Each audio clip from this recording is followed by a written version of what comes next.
Alright, folks. Now for the next installment of ripping apart Ubiquiti stuff. We have here the old Airfibre 5, which all of you guys seem to be really horny about, right? Okay, so let's tear it apart. Alright, first things first. You're going to need to take the cradle off of it.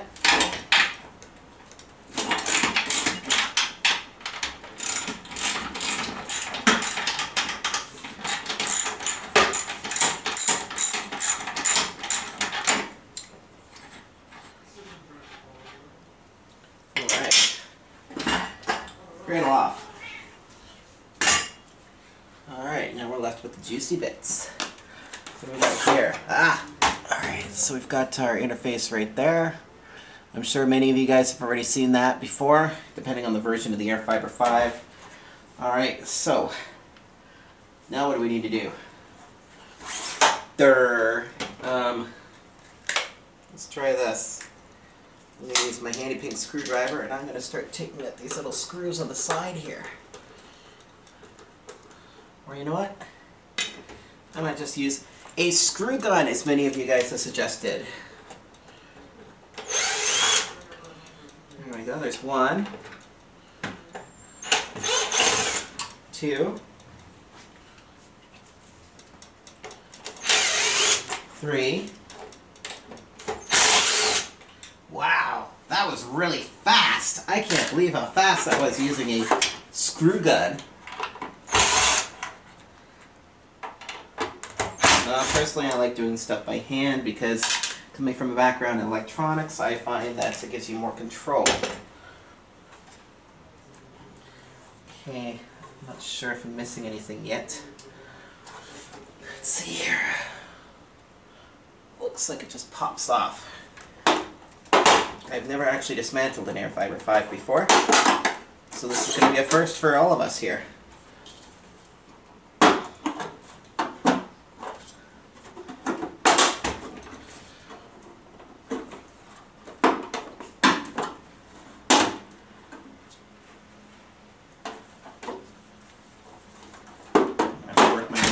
I think.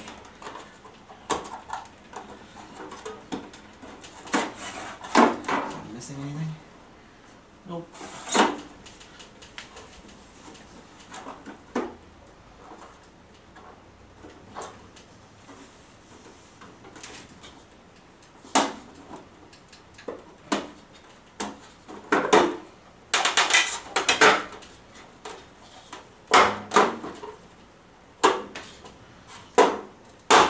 There seems to be steady. There we go, I think I got it. There we go. There's a lot more substance to this thing than there was to the Airfibre 24.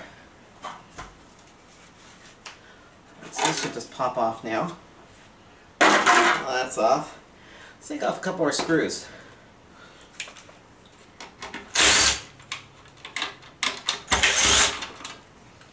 Okay, now with this released, should be able to remove this, in theory. No. There's a whole bunch of little screws around the perimeter of this.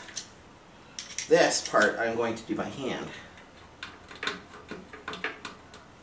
It's a very tiny screwdriver.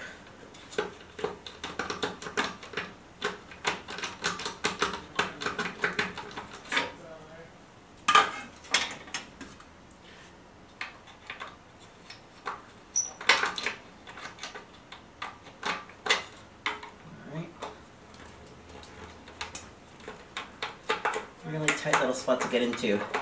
This must have been done with hands that are not North American.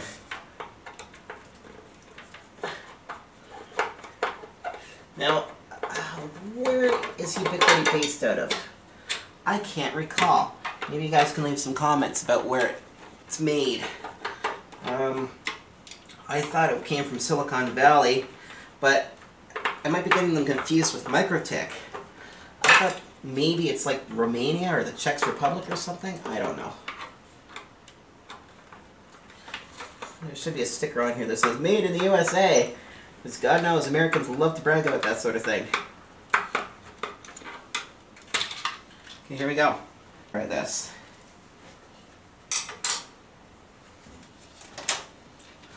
Alright, so let's see what we've got here.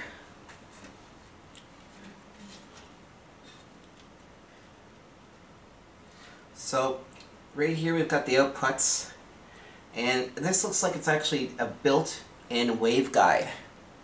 Let's see here. Now, this is an interesting chip. It's a Ubiquiti Airfiber Invictus chip. And then over here, of course, we've got the Texas Instruments AMI 808B. We've got our RAM here. Once again, our transformer and our power circuitry here. And then right here, we've got our transformers for Ethernet. And yeah, so once again, really not that much to it. Really not that much at all.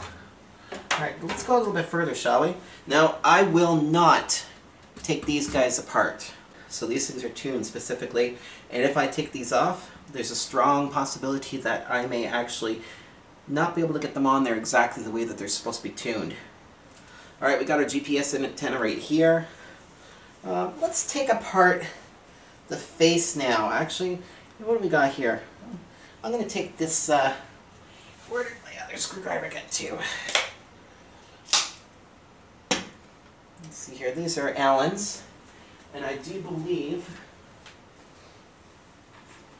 I have got an Allen key. I should fit that. I think this one. Nope, this one. Nope, this one. Okay. That's right, Allen key screwdrivers.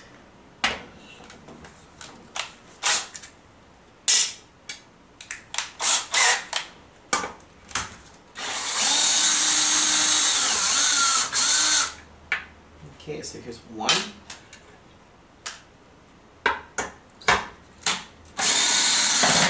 I thought they'd be torqued on.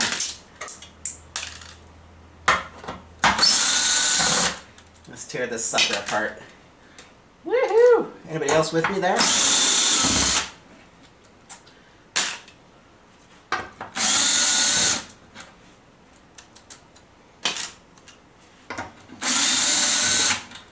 Now, I know you guys probably want to see inside of these, so if anybody can find a link to the actual board, the printed circuit that's underneath, give her. Otherwise, as soon as I get one of these that's dead, I will actually rip it apart.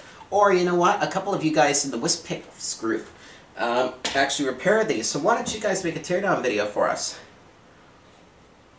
Hold on. Here we go.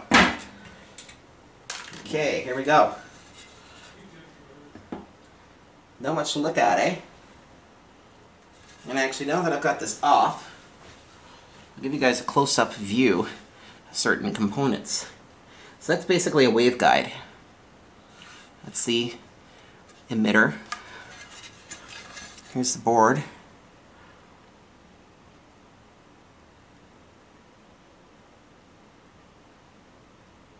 There's not really that much to these things. They're just a big, fancy 5 gig radio. Like, I'm holding nothing here. And, okay, let's put this guy aside now. If you look inside here, they're basically just plastic cups. Okay, so the next part is, let's take off one of these reflectors.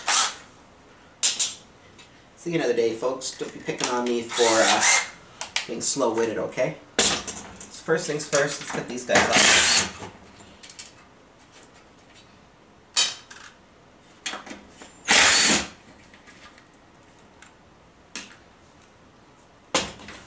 Alright, now we've got our hex key. And it's not a security bit, folks. There we go.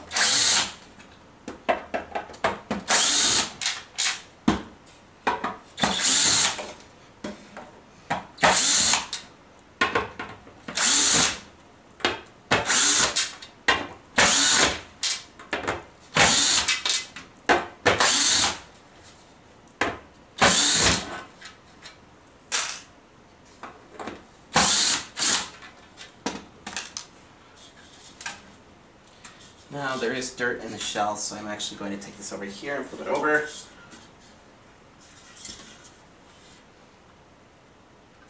The gasket's not looking... Oh, I see. Alright, so we've got this off. What does it look like? That's what it looks like. It's quite an impressive little feat of engineering. These guys at Ubiquiti really know what they're doing when it comes to airfibers. I kind of badmouth Ubiquiti a little bit from time to time on their firmware because I don't know how, but they screw up the firmware all the time. But the airfibers seem to be a rock-solid product of theirs. And I can't disagree with that.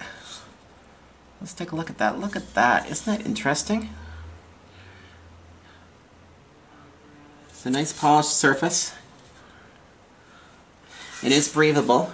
And you know, the difference here between this and the airFiber 24 is this is metal. This reflective surface is actually polished aluminum. Aluminium. It's polished aluminium. Alright. So now let's put this on the floor for a second. And if you look, right along here, there is exposed aluminum, which allows for contact with the reflector for a proper ground plane. So these airFiber 5s are actually very well grounded.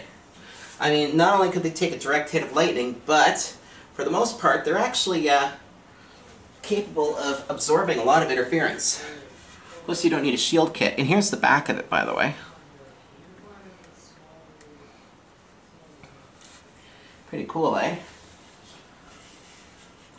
So now, I'm not sure what's going on here. This isn't really that important. This is just a spacer dividing the two reflectors. Put this back together now. But yeah, essentially, once again, there's really not that much to these guys. Good product. I mean, I'm impressed. Although you guys have probably heard me say many a time, I'm not a big fan of the spectral efficiency of the airFiber 5s.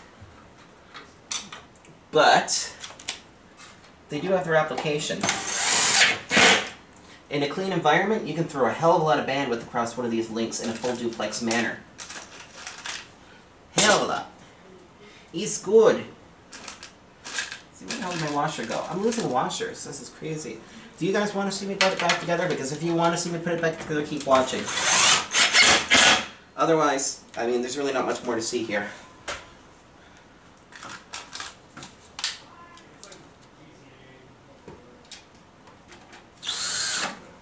There we go.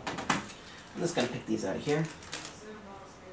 Nope, don't want that one. I want this one, this one, this one, this one, this one, this one, this one, this one,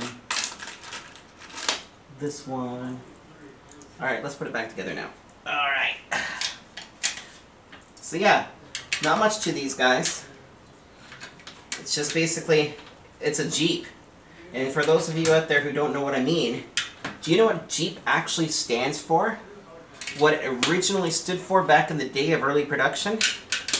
Just enough essential parts.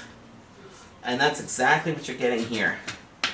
You're getting something which is built to do a specific application, and it's actually over-engineered to a degree. I'm actually going to take this down a little bit. There we go.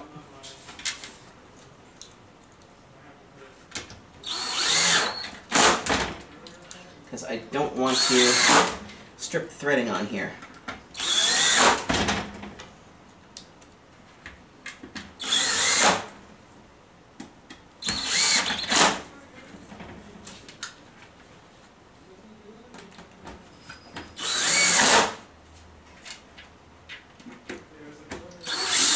So those of you out there who are all horny about Mimosa, and about how Mimosa uses their own custom chip that they've actually got manufactured by another company, Ubiquiti actually made their own chip. This Invictus chip is a Ubiquiti product. This is not using a Theros in here. This is an actual proprietary chipset developed by Ubiquiti for Ubiquiti.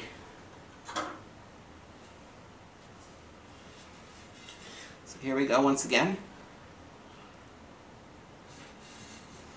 That's all there is to it.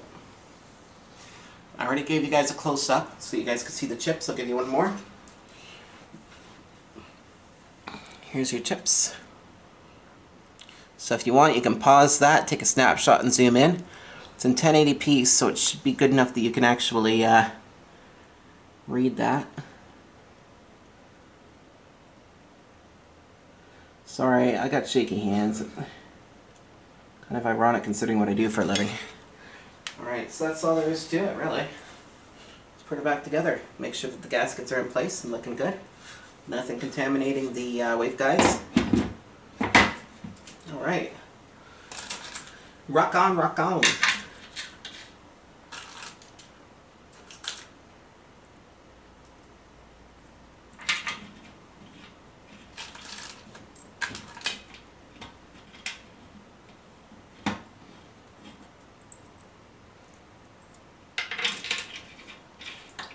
So yeah, again, there are a couple of guys in the groups that I follow that do repairs on airFiber equipment, and I encourage you, please make a video, take apart these waveguides, and post it. Because I don't want to have to tune it myself. And I'm sure a lot of you guys are well more experienced in tuning these things than I would be, and I don't want to decrease the amount of spectral efficiency that this thing already has, because in my opinion they aren't really that efficient. So now, something else I noticed here is that the actual board, a lot of board designers get a little bit what's the term I'm looking for, they like to leave their mark. And this is a Valiant 5G built in 2013. Valiant 5G built in 2013. That's the board here. There's all sorts of stickies all over it.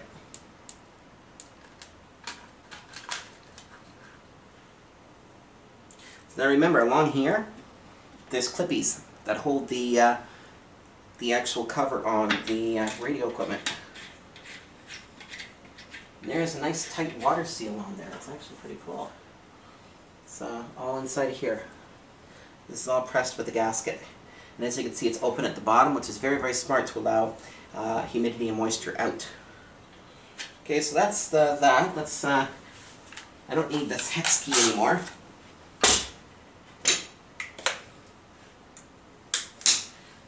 Let's go back to this bad boy.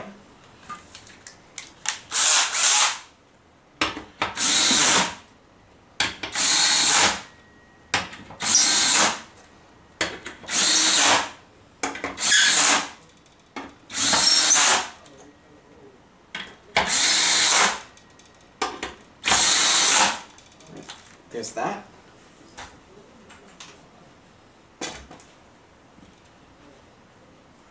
Oh, I'm missing a part. I'm missing something. My brain. And here we go. This guy goes on here, I believe, like this. Here we go. Let's tighten this down.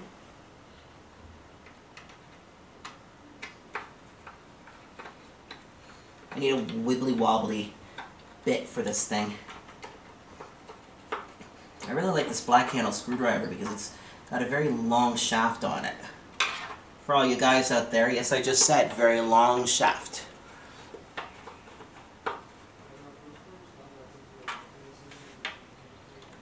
So very different emitter design on this than there is on the 24, because of course with the 24 the wavelength is puny, itty bitty.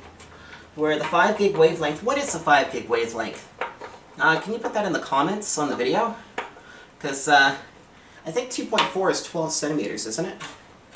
I can't remember. It's been so long since I've had to do that crap in school and that, so, you know, you forget these things. But for anybody who can, you know, fill us in, what is the wavelength of 5 gig? I would really like to know.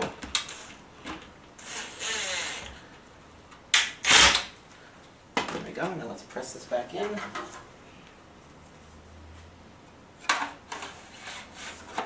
So that goes on there like that. Are we missing any screws? Not yet. Not yet, we are not. Alright. There's like dirt inside of here. Whatever. Let's put you back together. Clickety click.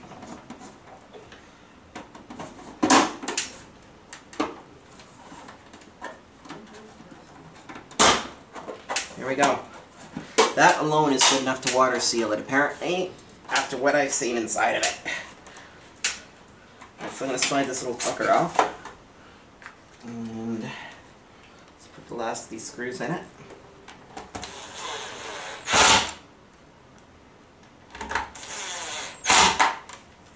There we go. And now we'll put the side screws back in to secure it. I actually thought these were plastic at first. That's how silly I am. Plastic.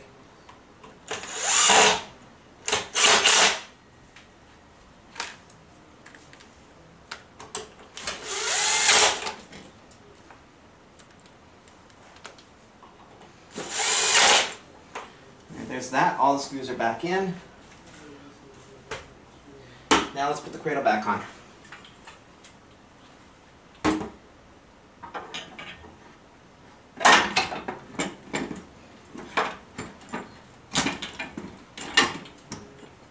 It's so much easier to do when you're up on a tower.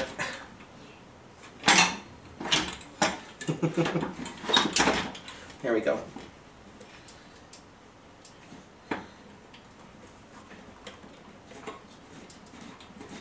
I couldn't find my drill adapter for 3/8" sockets, so yeah, sorry. Otherwise I would have used that, but instead I'm using my nice Husky brand ratchet.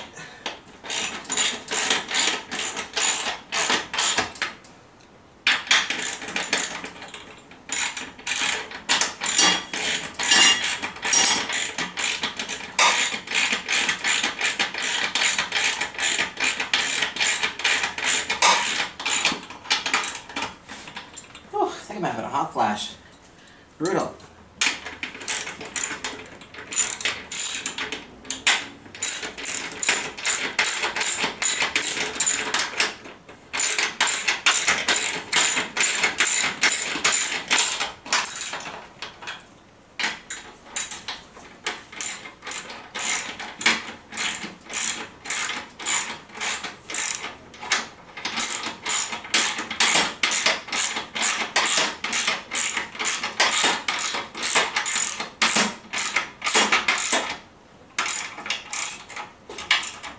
Alright, she's back together.